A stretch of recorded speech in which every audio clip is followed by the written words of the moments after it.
دولت مال سے نہیں ہے، وہ انسان نے دوسرے طریقے سے کنٹرول کرنی ہے. انشاءاللہ وقت آئے گا اس کے حوالے سے بھی مفصل گفتگو ہوگی. لیکن دنیا میں جتنے جرائم ہوتے ہیں آسائش کے لیے، لگژریز کے لیے، روٹی کے لیے، پیٹ کے لیے، اپنے بیوی بچوں کو پالنے کے لیے، ان کے پیچھے موٹیو، انٹینشن اور مقصد کیا ہوتا ہے؟ پیسے کی ہوس، پیسے کی ہوس، پیسے کی ہوس. یہ نہیں انسان دیکھتا پھر پیسہ حرام طریقے سے آ رہا ہے کہ حلال طریقے سے آ رہا ہے. بس پیسہ آنا چاہیے، بس پراپرٹی بڑی ہونی چاہیے، بس پلادے بڑے ہونے چاہیے.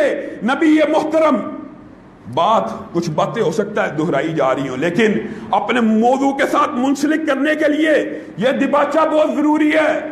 نبی کریم صلی اللہ علیہ وسلم ایک مرتبہ لیٹے ہوئے ہیں، اب کھجور کی چھال کی صف ہے، چہرے پہ نشان پڑ گیا. صحابہ کے دل کو چوٹ پڑی، کہا والی بطحہ ہیں، آقا کائنات ہیں، مدینہ کے تاجدار ہیں، اور چہرے کے اوپر کھجور کی چھال کے نشان ہیں. آقا حکم کیجئے نرم بچھونا حاضر کیا جائے، ریشمی مخملی غلاف حاضر کیے جائیں، کوئی سرہانہ دیا جائے تاکہ آپ اس پہ چہرہ رکھیں، آپ کے چہرے پہ نشان نہ پڑے. نبی کریم نے ایک رہنما اصول آپ کو اور مجھے سمجھایا. اللہ کی قسم اگر دنیا کی حقیقت کا انسان کو ادراک ہو جائے تو انسان سے گناہ چھوٹ جائیں، انسان کو پتہ چل جائے کہ اس دنیا کی قدر و قیمت جو والی بطحہ ہے اس کی نظر میں کیا. نبی کریم صلی اللہ علیہ وسلم نے فرمایا میں محمد صلی اللہ علیہ وسلم کا اور اس دنیا کا کیا لینا دینا، مجھے مخملی بستر اور ریشم کے بچھونوں کی آفر کرنے والوں، اللہ کی قسم میں محمد صلی اللہ علیہ وسلم کی نظر میں میری زندگی ایک مسافر کی سی ہے. وہ جو سامنے درخت ہے دیکھ رہے ہو اونچا، سمجھو میں محمد صلی اللہ علیہ وسلم کچھ دیر کے لیے اس دنیا میں آیا ہوں، اس درخت کے نیچے سستاؤں گا، آرام کروں گا، پھر چلا جاؤں گا. اس درخت کے سائے سے زیادہ محمد صلی اللہ علیہ وسلم کی نظر میں دنیا کی قدر و قیمت نہیں. مطلب کیا ہے؟ مطلب یہ ہے یہ دنیا آرزوؤں کا محل نہیں ہے. یہاں پہ عارضی سا سفر ہے، نہایت قلیل سفر ہے، بہت تھوڑا سفر ہے. کوئی بے وقوف ہی ہوگا مسافر جو رستے میں رکے کسی درخت کے نیچے. سمجھانا یہ چاہ رہے ہیں کہ بے وقوف ہے وہ شخص، درخت کے نیچے کوئی بندہ رکے، ادھر گھر بنانا شروع کر دے، ادھر بلڈنگیں اور پلادے بنانا شروع کر دے ایک درخت کے نیچے. آپ اور میں اس کو کیا کہیں گے؟ اللہ کی قسم الدنیا دار لمن لا دار لہ، دنیا اس کا گھر ہے جس کا آخرت میں کوئی گھر نہیں. دنیا اس کا مال ہے جس کا آخرت میں کوئی مال نہیں. اور اس کو جمع کون کرتا ہے؟ یہ بات سمجھانا مقصود ہے. لمن لا عقل لہ، جس کے پاس عقل کوئی نہیں وہی دنیا کے پیچھے بھاگتا رہتا ہے، وہی دنیا کے پیچھے بھاگتا رہتا ہے. اور سورۃ کہف کا آخری رکوع کتنی تنبیہ والا ہے. کہاں سے شروع ہو رہا ہے؟ ہل ننبئکم بالاخسرین اعمالا، کیا آپ کو ایسے لوگوں کی خبر نہ دیں جنہوں نے اپنے سارے اعمال کو خسارے کے ساتھ منتقل کر دیا، اپنے سارے اعمال کو گھاٹے میں ڈال دیا، سارے اعمال ضائع چلے گئے. الذین ضل سعیہم فی الحیات الدنیا، یہ لوگ وہ ہیں جو صرف دنیا کمانے کے پیچھے پڑے رہے. اور انہوں نے کیا گمان کیا؟ وہم یحسبون انہم یحسنون صنعا، گمان یہ کرتے تھے بچوں کے لیے کما رہے ہیں، بچوں کو کوٹھیاں بنا کے دے رہے ہیں، بچوں کو گاڑیاں بنگلے دے رہے ہیں، بہت اچھا کام کر رہے ہیں. اللہ کی قسم اللہ اس کام کو اچھا نہیں سمجھتا. دنیا کمانے میں حرج نہیں ہے، لیکن دنیا میں محو ہو جانا، دنیا کو سمجھنا ہی نہ، اس دنیا کا مقصد انسان کی نظروں سے غائب ہو جانا، دماغ سے محو ہو جانا. اصل میں اس بات کے اوپر تنبیہ ہے. ہر وقت دنیا کے پیچھے بھاگ بھاگ کے انسان پھر دنیا کے اصل فلسفے سے حقیقت میں بھی، یہ معاشرے کے اندر آپ دیکھ لیں، انسان پھر حقیقت میں بھی غفلت کا شکار ہو جاتا ہے. وَهُمْ يَحْسَبُونَ أَنَّهُمْ يُحْسِنُونَ صُنْعًا، اور یہی گمان کرتا ہے میں بہت اچھے کام کر رہا ہوں، میں دولت کما رہا ہوں، بلڈنگیں بنا رہا ہوں، پلادے بنا رہا ہوں، میرے کام بہت اچھے ہیں. اللہ کہہ رہا ہے قیامت کے دن ان کے نامہ اعمال کو بھی نہیں تولا جائے گا. جو بندہ ایمان کے باوجود دنیا کی حقیقت کا ادراک نہ کر سکا، جس کو یہ سمجھنا ہی یہ دنیا دار العمل ہے، دار امتحان ہے، مومن اور مسلم کے لیے ایک قید خانہ ہے جس کے اندر چند قوانین ہیں، ان قوانین کے تحت زندگی گزارنی ہے۔ جو یہ نہ سمجھ سکا اس کا قیامت کے دن نامہ اعمال نہیں تلنا۔ اور بندہ مومن جو ہوتا ہے وہ اپنی زندگی اس طرح نہیں گزارتا کہ الہاکم التکاثر حتی زرتم المقابر، مال و دولت کی ہوس، اس کے تعاقب، اس کے پیچھے بھاگتے بھاگتے بھاگتے بھاگتے قبروں میں جا پہنچے، اور پھر اس وقت خواہش کرتے ہو آج ہم صدقہ کرنا چاہتے ہیں، اللہ چند سیکنڈ چند منٹ کی مہلت دے دے تو آج ہم صدقہ کر کے نیکوکار ہو جائیں۔ مہلت تو اللہ نے 50 60 70 برس دے دی۔ آج ہم نے صرف اگر ایک بات، یہی کئی مرتبہ ایک حدیث انسان کی زندگی بدل دیتی ہے۔ نبی کریم صحابہ کو اسی لیے دنیا سے بے رغبتی دلایا کرتے تھے، کن فی الدنیا کا انکا غریب، اے میرے بیٹے عبداللہ ابن عمر، دنیا ایسے گزاری جیسے تو دنیا سے اجنبی ہو۔ کتنی عمدہ نصیحت ہے۔ دنیا سے اجنبیت کا مطلب کیا ہے؟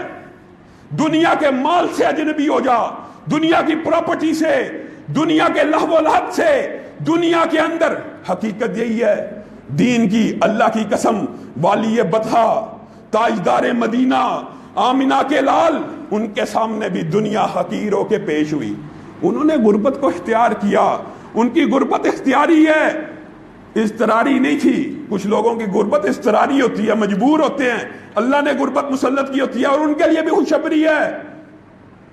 امیر لوگوں سے 500 برس قبل جنت میں داخل ہوں گے جو اضطراری طور پہ غریب ہے، جن کی قسمت میں اللہ نے دولت نہیں لکھی۔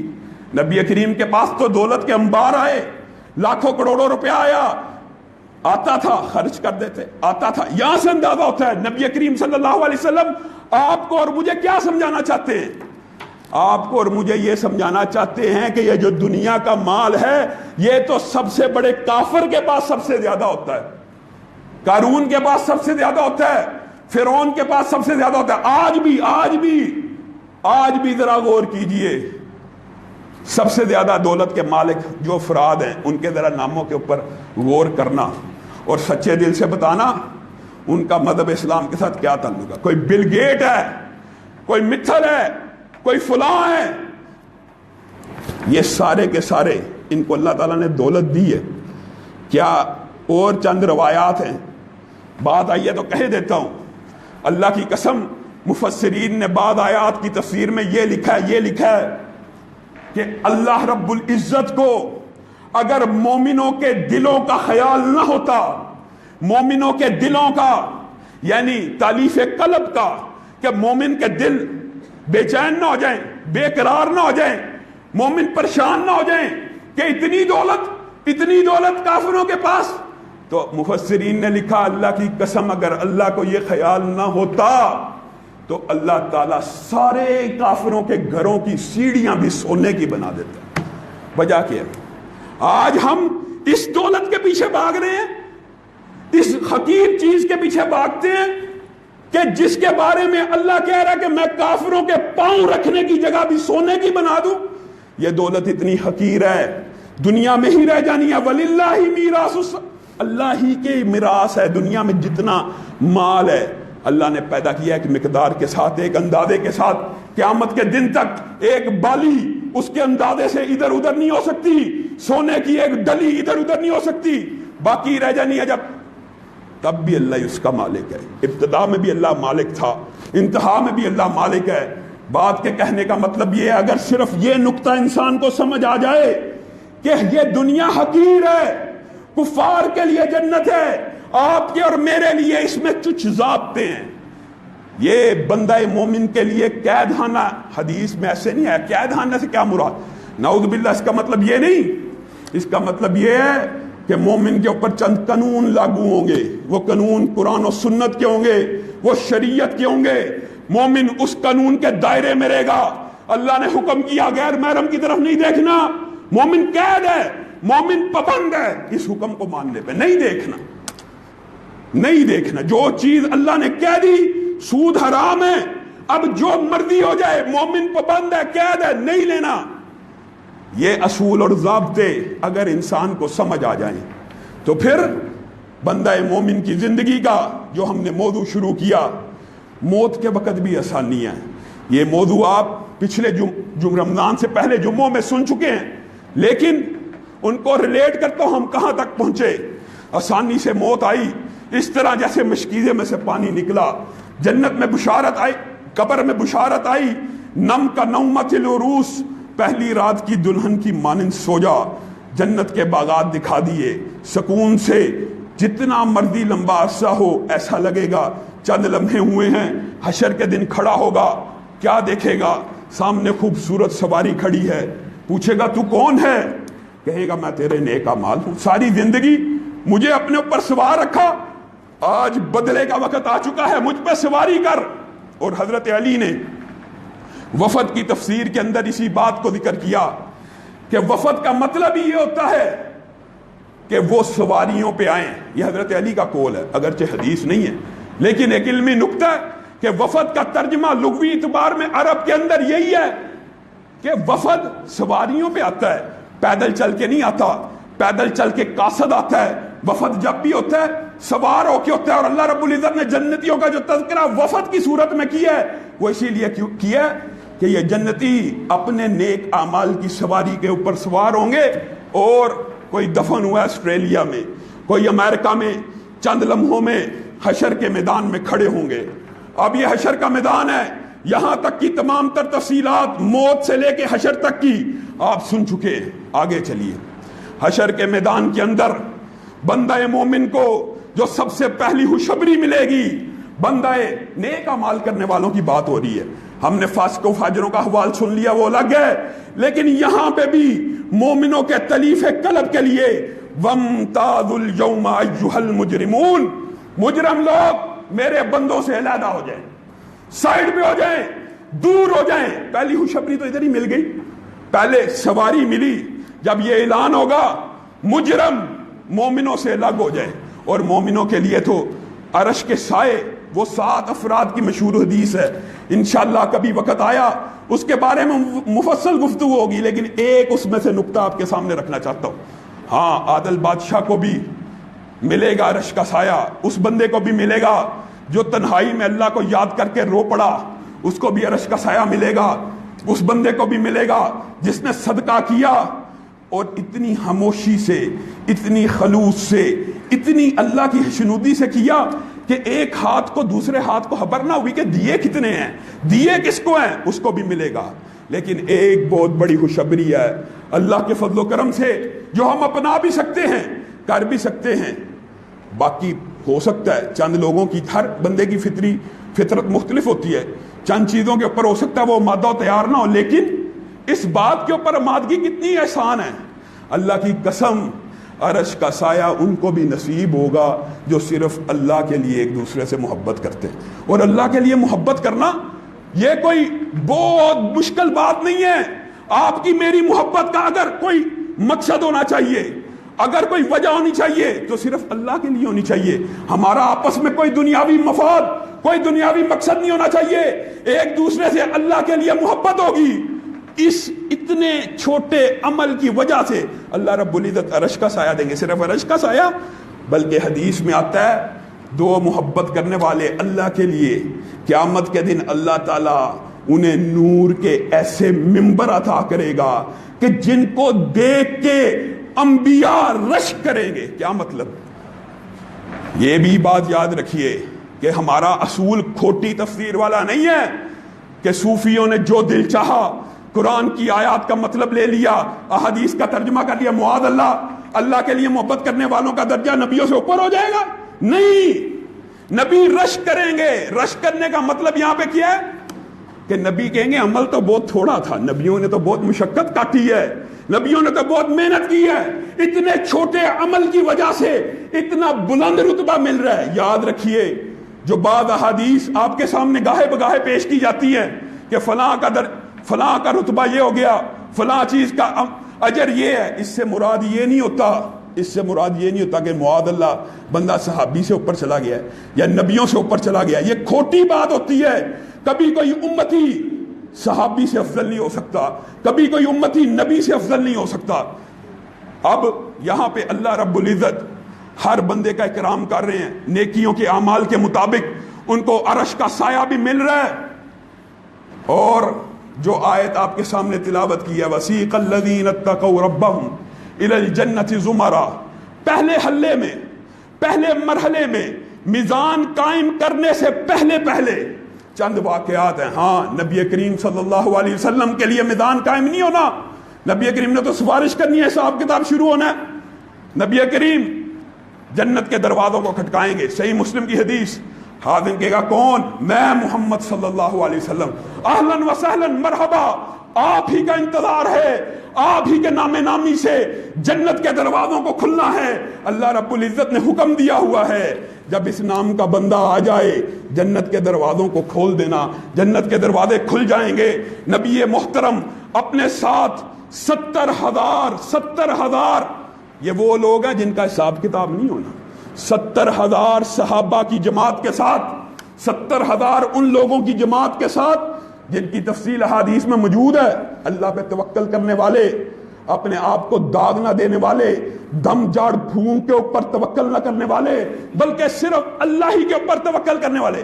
اس کا مطلب یہ نہیں ہے کہ دم کرنا حرام ہے، اس کا مطلب یہ نہیں ہے کہ علاج کے باب کے اندر انسان کسی سے دم نہ کروائے، لیکن یہ لوگ، ان کی یہ فضیلت ضرور ہے، ان کو اللہ پہ ایسا اعتماد اور توکل تھا، یہ دم اور جھاڑ پھونک بھی نہیں تھے کرواتے۔ اور حدیث میں آتا ہے یہ 70 کے 70,000 ایک لمحے میں، ایک آن میں، ایک سیکنڈ میں، نہ ایک سیکنڈ آگے ہوگا نہ ایک سیکنڈ پیچھے ہوگا، اکٹھے نبی محترم و مکرم کے ساتھ جنت میں داخل ہو جائے گے۔ اور اللہ رب العزت کی رحمت اسی پہ ہے نہیں۔ عکاشہ نے کہا اللہ تعالیٰ کہ نبی سے دعا کی میرا بھی ان میں شمار ہو جائے، آپ دعا کر دیجئے، تو نبی کریم نے دعا کر دی۔ دوسرے صحابی فٹافٹ اٹھے تو نبی کریم نے کہا نہیں، عکاشہ سبقت لے گیا تجھ پہ، لیکن بندہ مومن کی تلیف قلب کے لیے اور آپ کی اور میری خوشخبری کے لیے نبی کریم صلی اللہ علیہ وسلم نے ان 70,000 کے ساتھ، ایک روایت میں آتا ہے یہ اللہ رب العزت کی بہت بڑی رحمت ہے، اور یہ امت کے ان خوش نصیبوں کو ان کے مقدر میں آنی ہے جنہوں نے کبھی اللہ کی ذات کے ساتھ شرک نہیں کیا ہوگا۔ حدیث کیا ہے؟ ہر 70,000 میں سے جو ایک فرد ہوگا، ایک 70,000 کا امام بن جائے گا۔ کیا مطلب؟ ہر 70,000 کے پیچھے 70,000 امتی انشاءاللہ جنت میں داخل ہوں گے۔ 4 ارب 90 کروڑ امتیوں کو اللہ رب العزت نے میزان قائم کرنے سے قبل جنت میں داخل کر دینا۔ لیکن شرط کیا ہوگی؟ شرط یہ ہوگی، اللہ کی قسم، یہ وہ لوگ ہوں گے جو پوری دنیا سے اللہ کے لیے خفا ہوں گے۔ اللہ کی ذات کے ساتھ شرک، اللہ کی ذات کے ساتھ عبادات، اللہ کی ذات کے ساتھ ادنا سے ادنا فعل۔ کتنی عجیب و غریب بات ہے، آج میڈیا کے اندر کچھ لوگ غلط بیانی کرتے ہیں، جھوٹ بولتے ہیں، پہلے فتویٰ دیتے ہیں جی غیر اللہ کی عبادت شریک کفر ہے، جی میں فتویٰ دیتا ہوں غیر اللہ کی عبادت شریک کفر ہے۔ پچھلے دنوں رمضان کے اندر فتویٰ دیا ایک مولوی نے، علل اعلان کہہ رہا ہے، ساتھ ہی دعا عبادت کا حصہ کہ نہیں؟ آپ بتائیے دعا عبادت ہے کہ نہیں؟ دعا تو عبادت کا مغز ہے، دعا ہی تو عبادت ہے، دعا عبادت کی قسم نہیں۔ عجیب و غریب بات، اللہ کے علاوہ جی ہر کسی کی عبادت کفر ہے، حرام ہے۔ جب بات آتی ہے دعا کی، دعا عبادت کا حصہ نہیں۔ یا علی مدد، یا رسول اللہ مدد، یہ سب جائز ہو گیا۔ عبادات جو اللہ سے کرے گا جی میں فتویٰ دیتا ہوں کفر ہے۔ لیکن یہاں پہ ڈھونگ رچائے ہوئے ہیں، جھوٹ بولتے ہیں، اپنے مقدموں میں بھی جھوٹے ہیں۔ اللہ کی قسم، عبادت کا چھوٹے سے چھوٹا فعل ہو، نظر، نیاز، روزہ، رکوع، ذکر، اذکار، سجدہ، دعا، پکار، یہ غیر اللہ کے ساتھ اسی طرح کفر ہے۔ اگر وہ اپنے کہنے کا سچا ہوتا تو پھر یہ بھی کہہ دیتا ہاں اللہ کے ساتھ عبادت کا ہر فعل ہی کفر ہے، ہر فعل ہی کفر ہے۔ تو یاد رکھیے یہ وہ لوگ ہوں گے جنہوں نے زندگی میں عبادت کا چھوٹے سے چھوٹا فعل بھی، عبادت کا چھوٹے سے چھوٹا فعل بھی کسی غیر کے ساتھ خاص نہیں کیا ہوگا، صرف اللہ رب العزت کے ساتھ خاص کیا ہوگا۔ آئیے اب یہ لوگ 4 ارب 90 کروڑ، یہ تو بلا حساب و کتاب میزان قائم سے قبل جنت میں داخل ہو گئے۔ ہاں لیکن مسلمانوں کے اوپر بعض لوگوں کا حساب سخت ہوگا، بعض لوگوں کا حساب نرم ہوگا. قرآن پاک کی آیات ہے, جس کو دائیں ہاتھ میں نامہ اعمال پکڑایا جائے گا فَسَوْفَ يُحَاسَبُ حِسَابًا يَسِيرًا, اس کا حساب اتنا آسان لیا جائے گا گویا حساب ہوا ہی نہیں. حساب تو اس کا ہونا ہے جس کو اللہ تعالیٰ کا ارادہ ہوگا کہ کچھ اذیت دے اور اذیت دے کے جنت میں ڈالے, یا جس کا اللہ تعالیٰ کا ارادہ ہوگا کہ اس کو جہنم میں ڈالنا. تو اللہ رب العزت ہم سب کا حساب آسان کرے. اب وہ جو لمحات ہیں میزان کے قائم ہونے کے, اس کے بارے میں احادیث طویل ہیں, بات کو مختصر کرتا ہوں. جس بھی جنتی کا جب رزلٹ آئے گا, نامہ اعمال دائیں ہاتھ میں پکڑایا جائے گا, پہلی بات قرآن پاک میں کیا آتی ہے, وَيَنْقَلِبُ إِلَىٰ أَهْلِهِ مَسْرُورًا. وہ جو جہنمی تھا إِنَّهُ كَانَ فِي أَهْلِهِ مَسْرُورًا تھا, وہ دنیا کے اندر اپنے گھر میں خوش رہا کرتا تھا. لیکن یہ جو جنتی ہوگا, جب نامہ اعمال دائیں ہاتھ میں پکڑا دیا جائے گا, اپنے گھر والوں کے پاس ہنسی خوشی لوٹے گا اور کیا کلمات ادا کرے گا. اللہ رب العزت نے کیا عمدہ تصویر کشی کی ہے, کیا عمدہ جملہ بولا ہے. اللہ کی قسم اگر اردو میں ٹرانسلیشن کی جائے تو اردو کے اندر بھی شاید وہ آواز خوشی کی موجود ہو. نامہ اعمال دائیں ہاتھ میں آواز کیا آئے گی, ہاؤم اقرؤوا کتابیہ, ہاؤم اقرؤوا کتابیہ انی ظننت انی ملاق حسابیہ. لوگو, میرے گھر والوں, میرے بہن بیٹوں, میرے بھائیوں, میرے کنبے والوں, میرے قبیلے والوں, ہاؤم اقرؤوا کتابیہ. آہا واہ واہ, کتنا عمدہ نتیجہ نکل آیا, کتنا عمدہ رزلٹ آ گیا. انی ظننت انی ملاق حسابیہ. یہ میرا نتیجہ پتہ کس وجہ سے نکلا ہے, میں دنیا میں رب سے ملاقات کی امید رکھتا تھا. اللہ کی قسم جتنے مسلمان ہیں سب نے رب سے ملاقات کرنی ہے. اللہ رب العزت ہمیں ان لوگوں میں شامل فرمائے جن کا نامہ اعمال دائیں ہاتھ میں ہوگا, خوشی سے نعرہ لگائیں گے. یہی نعرہ بچہ جب پاس ہوتا ہے نا, رزلٹ کارڈ لے کے آتا ہے تو یہی کہتا ہے, ہاں واہ واہ امی جان بابا جان میں پاس ہو گیا. اللہ رب العزت نے کتنے خوبصورت الفاظ, ہاؤم اقرؤوا کتابیہ. لوگوں ادھر متوجہ ہو جاؤ, لوگوں میری طرف دیکھو, لوگوں دوڑ کے آؤ, میرا بڑا عمدہ نتیجہ نکل آیا. اللہ رب العزت ہم سب کو دائیں ہاتھ والوں میں سے فرما. وآخر دعوانا ان الحمدللہ رب العالمین.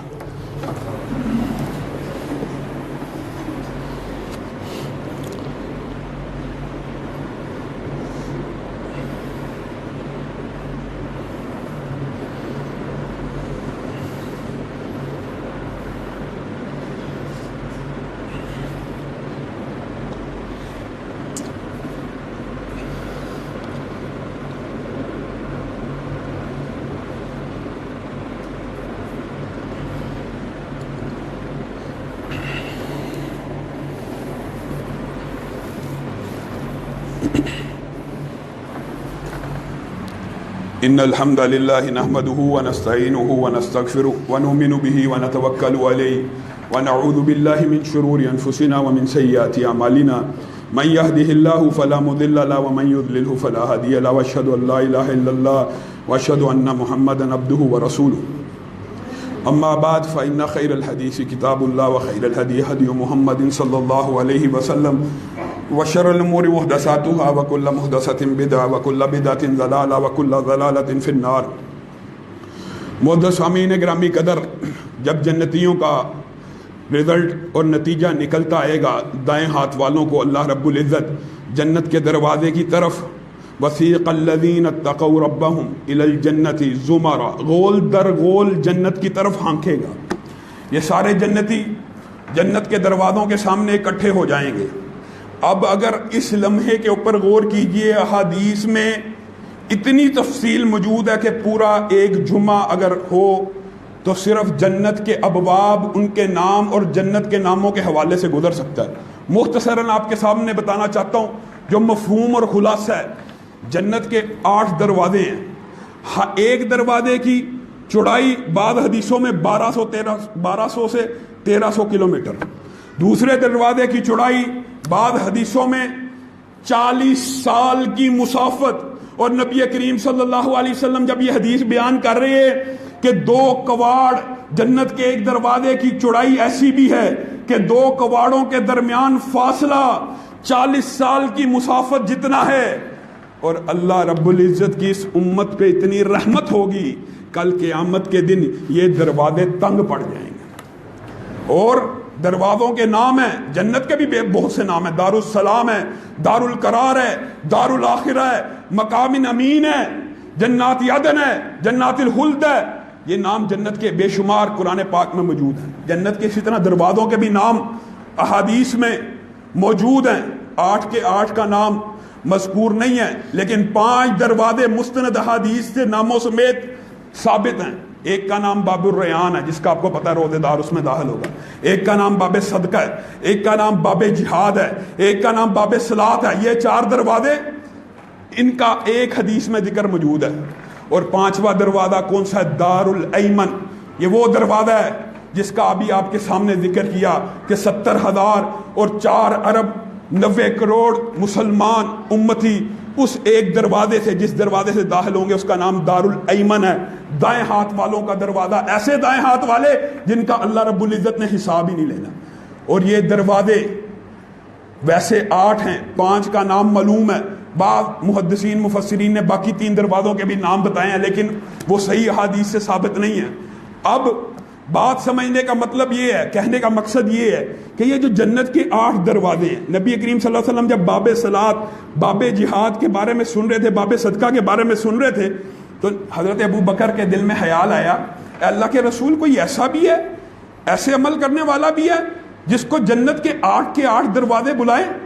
نبی کریم صلی اللہ علیہ وسلم نے فرمایا، انت منہم، تو انہی میں سے ہے جس کو جنت کے 8 دروازے بلائیں گے، اور امتیوں کے اوپر یہ رحمت ہے، جو چاہتا ہے اس کو جنت کے 8 دروازے بلائیں، وضو کرے، اچھی طرح وضو کرنے کے بعد اشہد ان لا الہ الا اللہ واشہد ان محمدن عبدہ ورسولہ پڑھے۔ اللہ کی قسم، صحیح حدیث ہے، نبی کریم صلی اللہ علیہ وسلم نے فرمایا، جو ہر وضو کے بعد یہ عمل کرتا رہے گا، اپنی زندگی کے اندر اس کا دوام اس عمل کے اندر ہوگا۔ یہ محدثین کا نقطہ ہے، نبی کریم کا فرمان یہ ہے، جو یہ عمل کرے گا، پھر جب جس مرضی دروازے میں سے چاہے جنت میں داخل ہو جائے، اس کو آپشن دی جائے گی، اس کا نام صرف وضو کے بعد اتنے عمل سے۔ کیوں؟ یہ عمل کیا ہے؟ اصل میں اس عمل کی ایک حقیقت ہے، یہ تجدید ایمان ہے، یہ اللہ رب العزت کی گواہی ہے، یہ نبی کریم کو اپنا رسول ماننے کی گواہی ہے۔ جو بندہ 5 وقت وضو کے بعد اپنے ایمان کی تجدید کرتا رہتا ہے، گواہی دیتا ہے، اللہ تیرے علاوہ کسی کی عبادت نہیں ہوگی، اللہ نبی کریم کے علاوہ کسی کا حکم نہیں مانا جائے گا، پھر اس کے اوپر اللہ رب العزت کی یہ رحمت بنتی بھی ہے، اور اس کا یہ حق بھی ہے کہ اس کو جنت کے 8 دروازوں میں سے بلایا جائے۔ انشاءاللہ اگلے خطبہ جمعہ کا آغاز یہاں سے کیا جائے گا کہ وہ 2-3 اعمال کا آپ کے سامنے ذکر کریں گے کہ جن کے ساتھ جنت کے 8 دروازے بندہ مومن کو پکارتے ہیں۔ پھر جنت کے حوال اور جنت کی نعمتوں کے حوالے سے تفصیلی تذکرہ ہوگا۔ سبحان ربک رب العزت عما یصفون وسلام علی المرسلین والحمد للہ رب العالمین۔